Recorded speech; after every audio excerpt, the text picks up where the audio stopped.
Полгода назад в ходе официального визита состоялась встреча премьер-министра Пашиняна с грузинскими армянами, где он сказал, что армяне, живущие в Тбилиси, живут у себя на родине. На сказанное им никто не обратил внимания, потому что всем очевидна безобидность этих слов, но иногда такие вещи стоит все-таки замечать. Пожалуй, каждый слышал, что последние недели на Южном Кавказе возобновились боевые действия в Нагорном Карабахе. Если в двух словах, смысл данного конфликта следующий. Армения считает эти земли частью некогда существовавшей Великой Армении и называет эту область Арцах. Самое удивительное в этой ситуации, что ни одно государство не признает Арцах независимым, даже сама Армения. Вам не стоит удивляться, именно так выглядит политика. Но это не единственная амбиция данного государства. Вообще идея восстановления Великой Армении достаточно популярна в армянском обществе. Конечно же, сейчас она не имеет под собой ни малейших оснований, но так или иначе влияет на внешнюю политику Армении и на сознание ее жителей. Еще одной несбыточной мечтой армянских националистов является грузинская область Джавахети, или как они ее называют, Джавахк. Сейчас около 95% ее населения составляют армяне. И хотя официально южный сосед не претендует на эти земли, последние заявления оказались достаточно неоднозначными. Большой шум поднял пост Пашиняна в Фейсбуке, где он выставил фото из Джавахети, но подписал его Джавахк. Естественно, это вызвало возмущение в грузинском обществе, на что Пашинян ответил, что это всего лишь армянское название Джавахети, ничего больше. Но если мы глянем на фото из Сан-Паулу или Цюриха, то можно заметить, что он использует не только настоящее название этих мест, а еще и местный алфавит. Логично бы было написать мало того, что Самское Джавахети – официальное название области, так еще и грузинскими буквами. Но он этого не сделал. Политик такого масштаба должен понимать все эти нюансы. Куда более честным оказался председатель республиканской партии Нагорного Карабаха господин Аганджанян. Вот его пост в Фейсбуке, где он взывает к восстанию в Джавахети и объявлению независимости этой области. Будучи очень смелым человеком, всегда отвечающим за свои слова, он, естественно, недолго думая, удалил этот пост. А вместо него написал новый, где жалуется, что находился в отчаянии, а также клянется в своей любви к грузинскому государству. Такие заявления и намеки становятся все более частыми. На этом фото вы можете видеть офис французского политика, а также бывшего министра. Самое увлекательное находится на стене. В составе Великой Армении здесь обозначены земли 6 государств. Не обошлись они и без области Джавахети. Я вам могу бесконечно показывать всю фанатичность этой идеи. Вот в 2018 году состоялся форум в США, где Армянская студенческая ассоциация пыталась выставить Джавахети как свою историческую землю. Многие армяне считают так же, потому что ведется повсеместная активная кампания по агитации данного, с позволения сказать, факта. Я хочу сказать, что до армян, конечно, там жили люди. Но тогда это были, видимо, родоплеменные какие-то отношения, а до этого были динозавры. Поэтому если кроме армян кто-то претендует на эту землю, то, наверное, динозавры только. Нашу планету заселили арминоиды. Армяне. Арминоидская нация, не армяне. Раса арминоидов. И ты, будучи русским, тоже арминоид. Славянин, принадлежащий к третьему сословию армян. Царству. Все принадлежите к царству арминоидов. Запомните, вы все арминоиды. Аминотавр. И благодаря то, что ты сейчас разговариваешь на русском языке, это благодаря мне. Не было бы меня, я бы не заселил бы Великую Русь. В этом видео мы выясним, какое отношение армяне имеют к этой земле и насколько законны их притязания. Не забывайте подписываться на YouTube канал, а также на Instagram. Мы начинаем.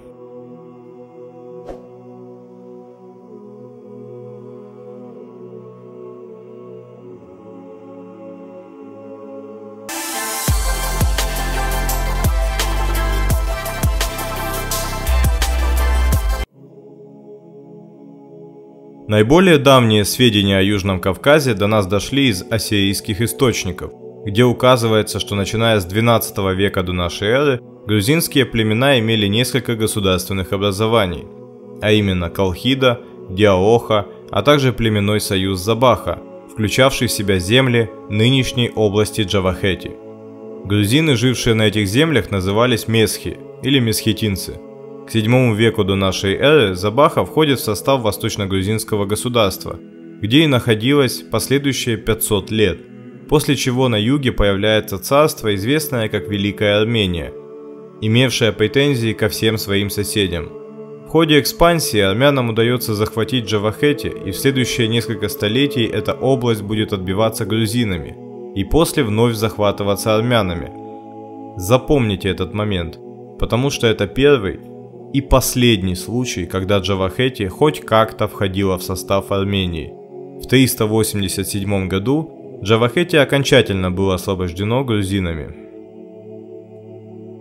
Вообще стоит отметить, что Птолемей, Ксенофонт, Геродот, Гекатей Милецкий, Страбон, а также многие иные античные авторы не имели ни малейшего сомнения, кто жил на этой земле и чья она. Но армянские националисты мало того, что не читали вышеперечисленных личностей, так еще и своих летописцев, видимо, тоже. В X-XI веке жил армянский историк Степанос Старунеци, или же Асохик, как его называли. Вот цитата из его летописи. Хатлип Езид прибыл в Армению эмиром и во главе многочисленного войска отправился в Иверию, где погиб в Джавахе. Вы можете найти это в книге «Всеобщая история» Степаноса Таронского на 77-й странице. Книга издана в Москве, 1864 год. То есть, в отличие от нынешних армян, в X веке никто Джавахети армянским еще не считал. Как вы могли заметить, я даже не указываю грузинские источники, коих великое множество, где сказано то же самое. Как в случае с описанием жития Ханстели, составленным в X веке, Джавахети названа одним из очагов грузинской религиозной жизни. В 850 году там были созваны епископы и состоялся собор грузинской православной церкви. Так что же случилось за последующие 1000 лет?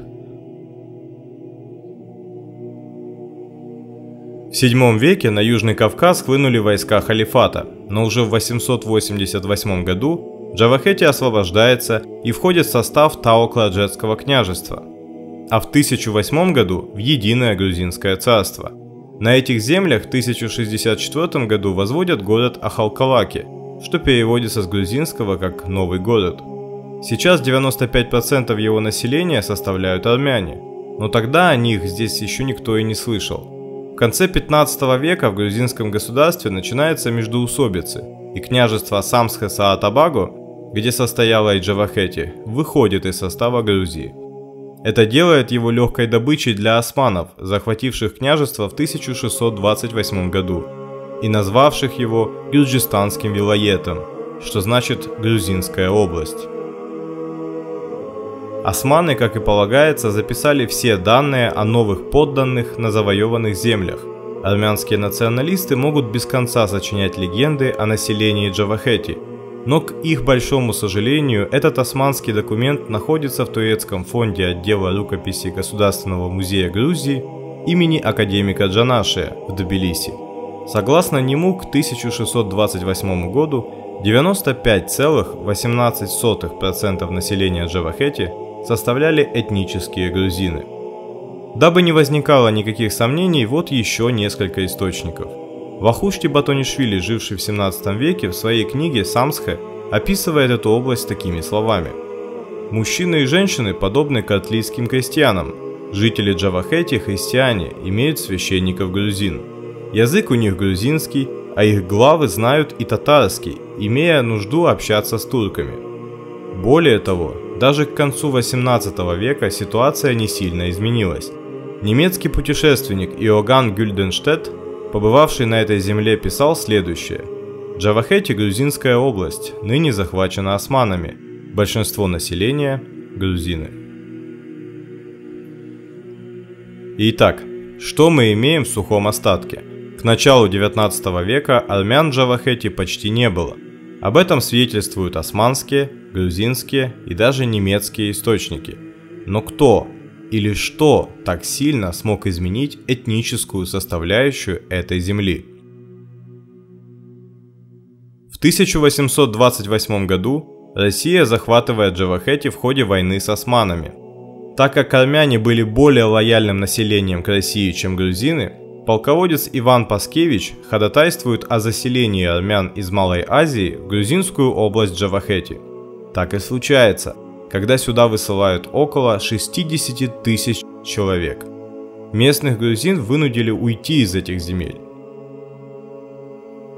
Учитывая, что спустя 85 лет, в 1916 году, в Джавахети было записано всего 82 тысячи армян, можно смело сделать вывод, что до заселения их по инициативе Паскевича в Джавахети они почти не жили вообще, либо составляли незначительную долю от общего населения. Но это абсолютно не помешало им в 1918 году, спустя всего лишь 90 лет после заселения на эти земли, уже вовсю называть Джавахети исторической армянской областью. Вдумайтесь, 90 лет. Это ведь еще были живы свидетели заселения в эти земли, когда после распада российского государства уже независимая Армения считала необходимым включение Джавахети и соседней области Борчалы в свой состав. И хотя все это было частью Тифлисской губернии, армяне настаивали на том, что значение имеет только этнический состав.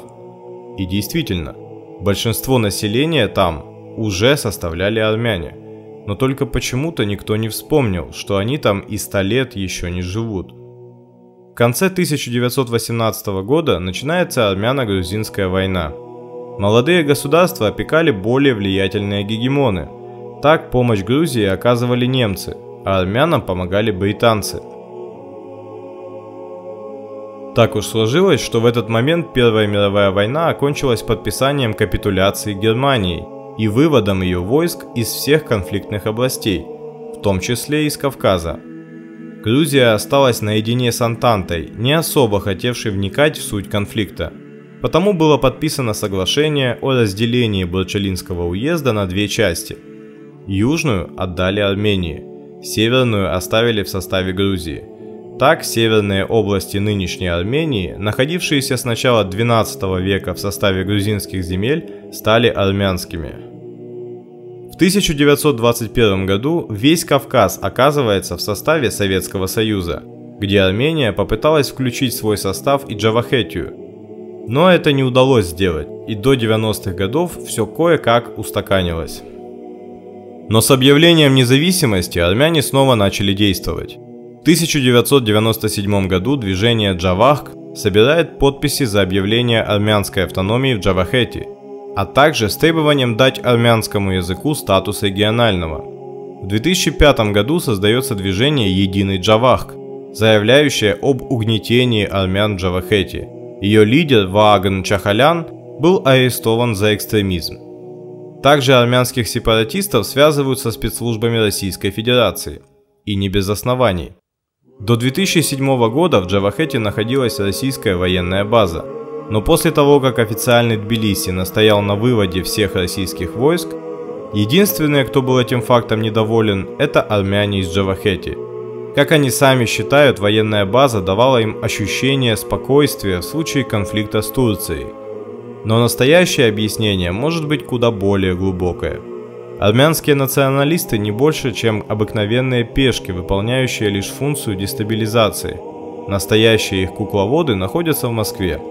Чтобы не быть голословным, стоит вспомнить, как тяжело шел диалог о выводе российской военной базы. Почти 20 лет понадобилось, чтобы все-таки осуществить задуманное. Но все эти годы систематично местные политики создавали видимость, якобы жители хотят, чтобы военная база осталась.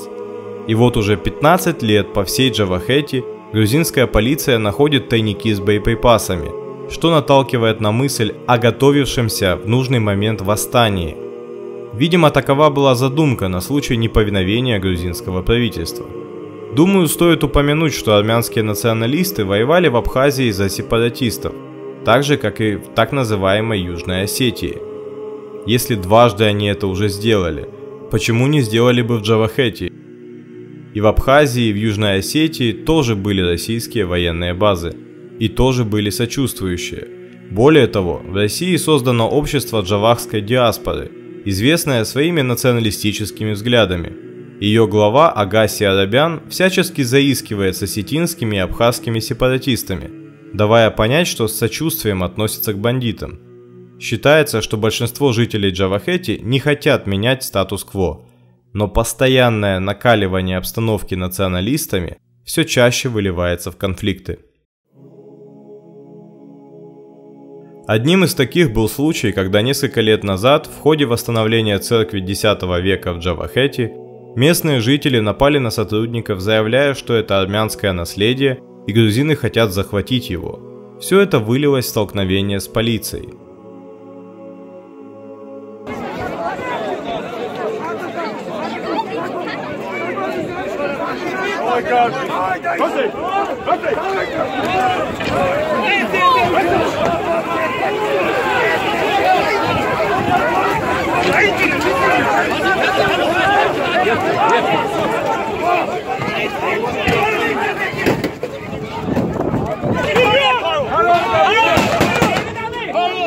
А депутат Армении Ширак Тарасян в 2014 году предложил внести законопроект, по которому Армения будет платить пенсии армянам из Джавахети.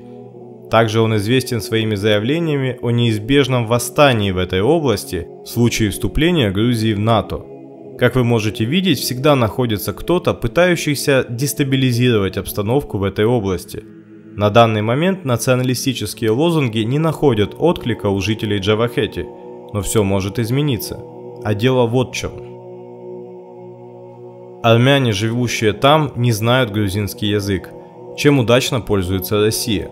Здесь активно вещают российские телеканалы, а для местных жителей действуют льготы для поступления в российские вузы. Все это делается для создания лояльной площадки для Москвы на грузинской земле. Информацию мы получаем в основном из российских телеканалов. Это Первый канал, Россия и остальные. Все эти перечисленные каналы являются, скажем так, голосом Кремля и голосом политики России. Исходя из этого, население получает информацию конкретно о том, что происходит и в мире, и в Грузии, и в Армении, и обо всем, практически через призму российской политики. Из-за того, что нету государственного языка, нету информации на государственном языке, влияние, скажем так, пропаганды и фейка будет очень ощутимо здесь. Уровень доверия к Путину, да, у местного населения очень высокий. Это потому, что мы смотрим Киселева, Соловьева. А вы представляете, как это влияет на население? Не каждый человек обладает критическим мышлением, и не каждому можно объяснить, что вот смотри, сопоставь какие-то факты, посмотри, как это делается, как эти программы снимаются, какие портреты, какие кадры, какая информация идет. Да? То есть не каждый человек является специалистом в журналистике. Думаю, стоит подвести итог. Джавахети или все-таки Джавахк? За последние несколько тысяч лет Джавахети находилась в составе Армении лет 200-250. И с того момента уже как 1600 лет прошло. Касательно населения, до 19 века армяне, возможно, и жили в каком-то незначительном количестве в этой области, но не оказывали на нее существенного влияния. Дает ли это основание считать эту область исторической армянской землей? Конечно же нет. А если ваш ответ «да», то давайте взглянем на эту ситуацию иначе. Северные области нынешней Армении входили в состав грузинских земель с 1118 года, когда их захватил Давид Агмашенебели. А в состав Армении они попали только 100 лет назад, в 1918 году. Если вы считаете, что 200 лет нахождения Джавахети в составе Великой Армении – это повод считать эту землю армянской, то что тогда можно сказать о Северной Армении, бывшей под властью грузин 800 лет? Думаю, что все понятно и очевидно. Это видео сделано не против армян, а против националистов, пытающихся дестабилизировать обстановку на Кавказе. Уважайте своих соседей и не посягайте на их собственность. Иначе может оказаться, что ваша собственность под очень большим вопросом.